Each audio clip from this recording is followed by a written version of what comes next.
Salut les amis, c'est Fred, Vaperitif.fr. Je vous propose aujourd'hui la review du Watermelon de chez Dikang. Alors que j'ai acheté chez Fastech, donc on est sur un packaging d'OEM, pas sur le packaging d'origine officiel. Je vous rappelle rapidement mon système de notation, une note générale sur 20 qui se décompose en 4 critères. Le premier, historique info, coefficient 2. Qui fait ce liquide là? Qu'est-ce qu'on apprend en consultant le flacon ou le site internet? Distribution et prix, coefficient 2 également. Où peut-on se procurer ce liquide-là? À quel prix? Quels sont les tarifs généralement constatés? Et puis concernant la dégustation du liquide, étant donné que j'aborde un peu la vape comme la dégustation d'un vin, je vais m'attarder un petit peu sur le nez. Le nez dans le vin a une importance assez capitale, on va dire. Dans la vape, l'importance est moindre, raison pour laquelle je n'applique qu'un coef 1, mais je trouve quand même intéressant d'avoir la première approche, les premières sensations à l'ouverture du flacon. Et puis le quatrième et dernier point, c'est la bouche, coef 3, le coefficient le plus important de mon système de notation, où j'aborde dans une première partie l'éventuelle fidélité avec ce qu'on vient de sentir préalablement. Et puis dans une seconde partie, j'essaie de livrer mes impressions tout au long de la vape le plus objectivement possible, même si, comme je le dis à chaque fois, la review d'un liquide, ça reste quand même très subjectif. Voilà. Dikang, Dikang, fabricant chinois, le site officiel, on va dire, c'est dikangbio.fr. Il y a un .com aussi. Alors la différence ne réside pas dans le seul fait que le .fr soit en français et le .com en anglais. Il y a voilà, quelques infos complémentaires dans le .com qu'il n'y a pas dans le .fr. La boîte a été fondée en 2003. Alors à l'origine, ils étaient spécialisés dans la recherche, la production et le développement de produits pharmaceutiques. Et puis en 2006, date de l'apparition de la cigarette électronique en Chine, ils se sont spécialisés ils se sont en tout cas intéressés au marché de la cigarette électronique. Ce qui a conduit en 2011 à la création d'une grosse usine à Shenzhen. Alors il y a d'ailleurs eu un reportage sur France 2 en mai 2013 dans un complément d'enquête. Je vous mettrai le lien dans le descriptif de la vidéo parce que ça dure pas très longtemps, mais c'est assez instructif comme reportage. C'est bien fait et on apprend pas mal de choses. Il y a plus d'une soixantaine d'arômes différents, donc une gamme vraiment très large. Alors concrètement, c'est un peu compliqué de faire voilà, on va regarder un petit peu le flacon. C'est un petit peu compliqué de faire la review sur ce flacon-là, puisque comme je vous l'ai dit, c'est un OEM. Alors chez Fastech, il précise que c'est bien du liquide Dikang qui est à l'intérieur, mais je pense que c'est un liquide qui est destiné à être soit réétiqueté, soit mis dans des flacons au propre nom des fabricants. On n'est pas sur le packaging définitif, on n'a pas le logo notamment de Dikang.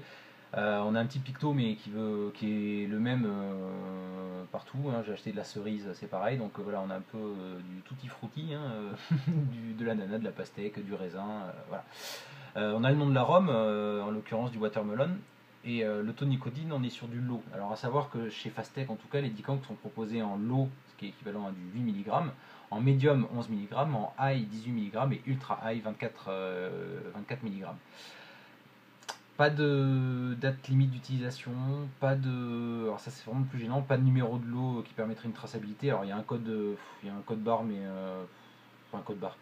Il y a quelques chiffres, mais je suis pas sûr que ça permette une quelconque traçabilité. Donc voilà, c'est surtout la date de fabrication moi qui me manque, hein, bon, ça c'est un petit peu même très gênant. Pas d'indication sur le ratio. Alors sur le site internet ils annoncent un ratio de 80-20, 80% de propylène glycol, 20% de glycérine végétale. Ça paraît assez cohérent par rapport à la fluidité du liquide et puis ce qu'on trouve généralement sur le marché. Voilà. Alors j'ai mis une note de 14 sur 20 COF2. C'est une note qui est assez étonnante parce que généralement moi quand j'ai pas trop d'infos je mets pas une note super élevée parce que je suis pas très rassuré. Mais c'est surtout alors le site est vraiment complet, le site est rassurant et puis c'est surtout ce reportage qui est quand même qui est quand même vraiment rassurant. Je vous encourage vraiment à le visionner, ça dure quelques minutes.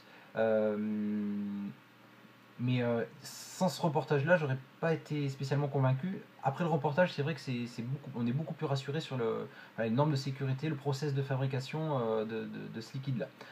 Distribution et prix, COF2. Alors, perso, comme je vous l'ai dit, moi j'ai acheté chez Fastech, hein, chez les Chinois.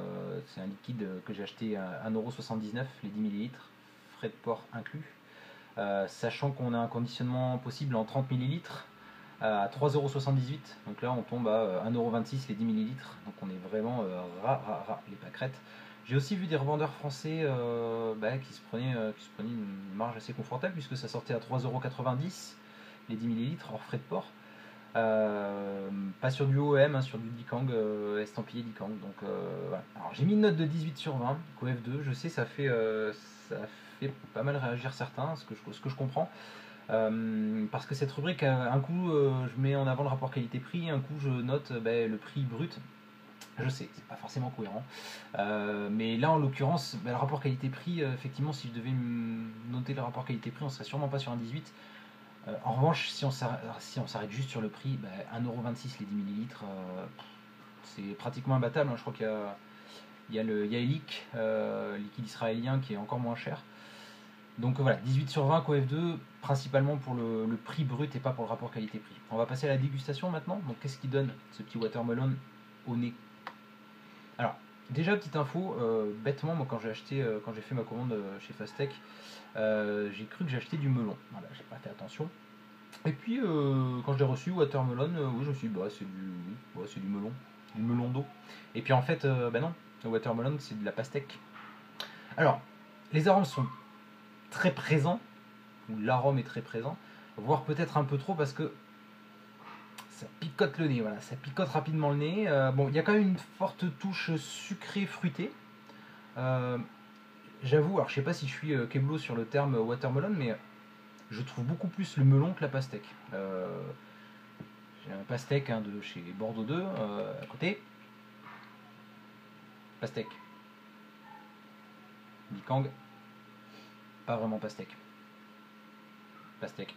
C'est un peu étonnant. C'est un peu étonnant. J'avoue que j'ai plus la sensation de sentir du melon en revanche. Voilà. On est sur un nez très basique qui n'est pas si désagréable que ça, honnêtement. Moins que la cerise dont j'ai fait la review il n'y a pas longtemps. J'ai mis une note de 11 sur 20 parce que c'est un petit nez sans prétention aucune, mais qui est pas si désagréable que ça et qui est plutôt prometteur. Vous allez voir que malheureusement, les promesses sont pas forcément tenues. Je teste ça sur un MVP, un ProTank 1, microcoil coton cardé, 2,1 ohm et 10 watts.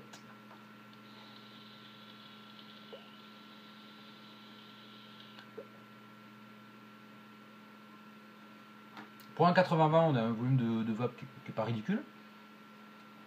Alors, effectivement, c'est assez fidèle. Mais on est vraiment sur un truc brut de décoffrage, quand on est très très loin des standards français, on va dire, des liquides travaillés avec des recettes qu'on imagine avoir été testées dans tous les sens avant d'avoir été validées. Là, je pense pas qu'il y ait eu des masses de tests de recettes avant de la valider. On est vraiment sur un truc très taillé à la serpe.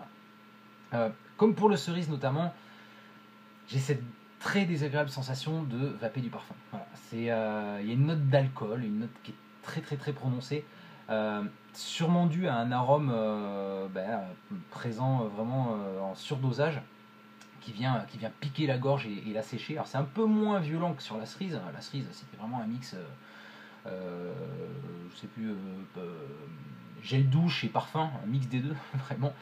Là, pas trop gel douche, plutôt naturel, plutôt fruité, mais vraiment la présence de l'alcool ou l'arôme, je sais pas vraiment, mais en tout cas un truc qui est pas spécialement agréable en gorge, qui est pas très doux, même pas du tout. C'est très compliqué de déceler quoi que ce soit au milieu de tout ça.